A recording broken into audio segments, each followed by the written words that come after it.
Aujourd'hui, dans les mots de la zone C, on zoome sur le PIB vert.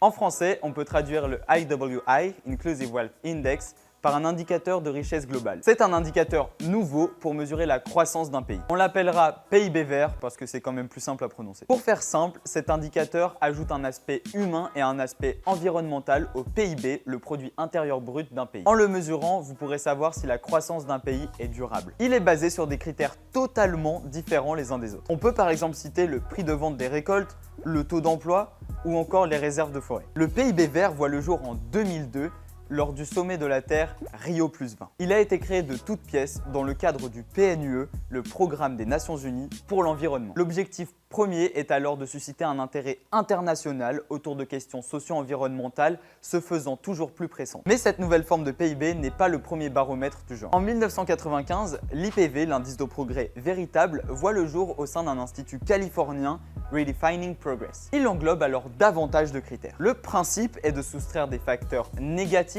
comme le coût du crime à des facteurs positifs, la valeur de l'éducation supérieure par exemple. Revenons au PIB vert. Le PNUE a pour l'instant mené l'enquête dans 40 pays sur la période 1998-2008. En France, notre croissance a augmenté de 1,3% sur cette période, alors que notre PIB vert a évolué positivement de 1,4%. En Chine, plus 9,6% de croissance par habitant, contre 2,1% pour le PIB vert. Actuellement, avoir un regard critique est nécessaire pour comprendre les limites de cet indicateur. Dans notre exemple, la Chine et la France, en termes de PIB vert, c'est bien. Mais ces deux pays n'ont rien de semblable. La Chine pollue beaucoup plus que la France, mais elle compense un critère environnemental bas par une constante hausse de son économie. Certains demandent aujourd'hui des améliorations, inclusion du capital santé et des émissions carbone. Ces critères pourraient même être traduits en coût par habitant pour plus de cohérence. La voie des améliorations pourrait donc être empruntée pour que ce PIB soit aussi vert qu'il l'annonce. Et vous en pensez quoi d'une croissance plus verte ?